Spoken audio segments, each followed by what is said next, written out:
Bonsoir, Monsieur Diouf. Merci d'avoir accepté notre invitation. Bonsoir, madame. Alors, le montant, c'est 300 milliards de francs CFA. C'est ambitieux. À quoi serviront concrètement ces fonds mobilisés? Pouvez-vous nous préciser les secteurs ciblés? Merci beaucoup, madame. Permettez-moi d'abord de saluer les téléspectateurs de la RTS et préciser que vous avez parlé du montant de 300 milliards. En termes de démarche un peu méthodologique, il faut préciser que les montants globaux qui sont levés par le Trésor durant toute l'année sont prévus dans le cadre de la LFI, de la loi de finances, qui constitue l'unique cadre de gestion des finances publiques. Et dans cette LFI, il est précisé les financements qui doivent être reçus de l'extérieur, mais aussi les financements à lever sur le marché intérieur.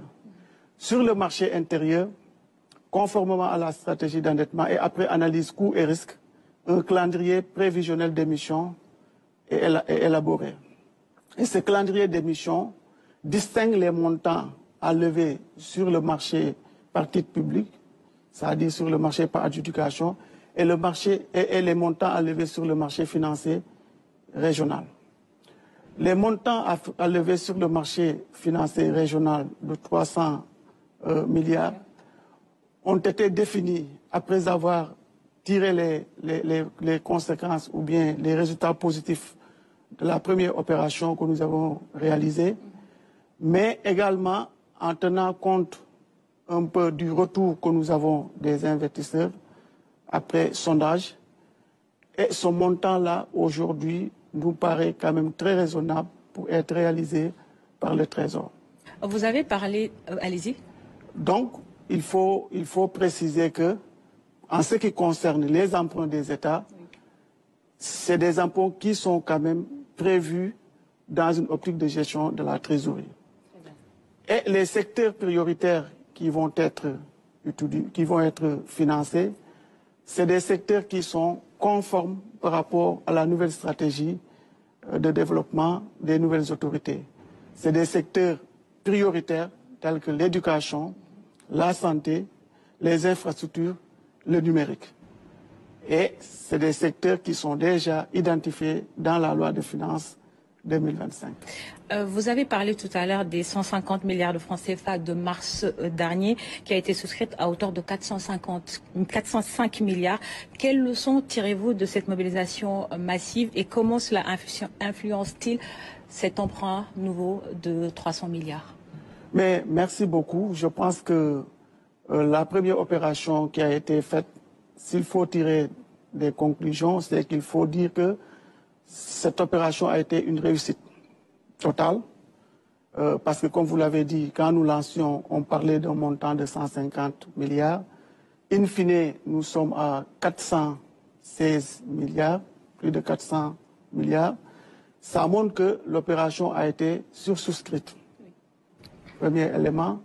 Deuxième élément aussi qui montre la réussite, nous parlions d'un élan populaire que nous recherchons. Mais quand nous dépouillons les résultats, on se rend compte que nous avons une participation très accrue des personnes physiques, et même de la diaspora.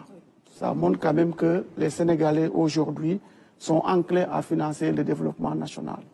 Et un troisième élément qui montre que l'opération a été une réussite, c'est que nous n'avons même pas attendu l'écoulement de la période de souscription pour clôturer. Nous avons clôturé par anticipation.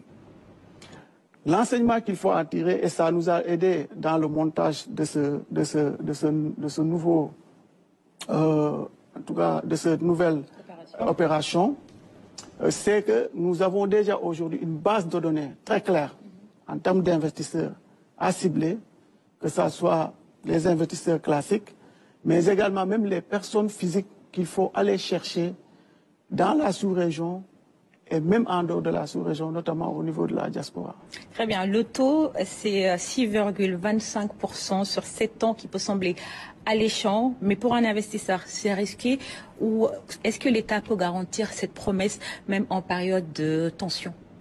Oui, parce que nous sommes dans un marché quand même qui est bien régulé, réglementé, sécurisé. Donc le marché avec la réglementation, les normes sont à respecter par tous les États. Ça, c'est un premier élément. Deuxième élément aussi, ce qu'il faut dire au niveau de ces rendements-là, c'est des rendements, quand vous regardez la courbe de taux aujourd'hui, c'est des rendements qui sont quand même très acceptables pour l'investisseur. Et quand vous prenez en comparaison par rapport aux rendements qui sont servis en ce qui concerne les autres titres de placement classiques, vous vous rendez compte que quand même les rendements sont acceptables. Très bien. Du coup, l'investisseur trouve son compte.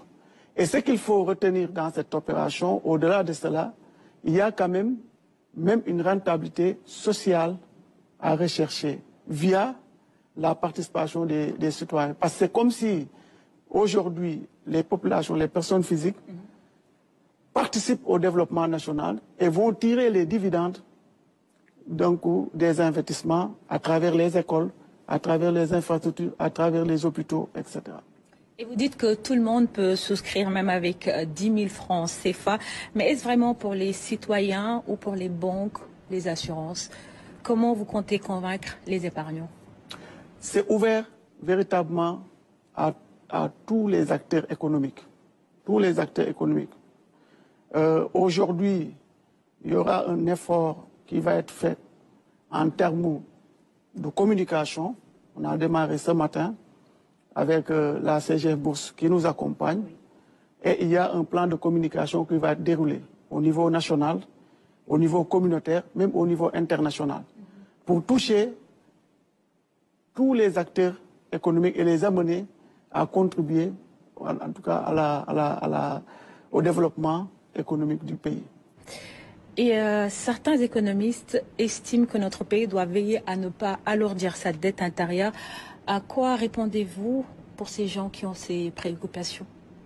Je pense qu'en termes d'analyse sur les risques, il faut quand même privilégier la dette intérieure.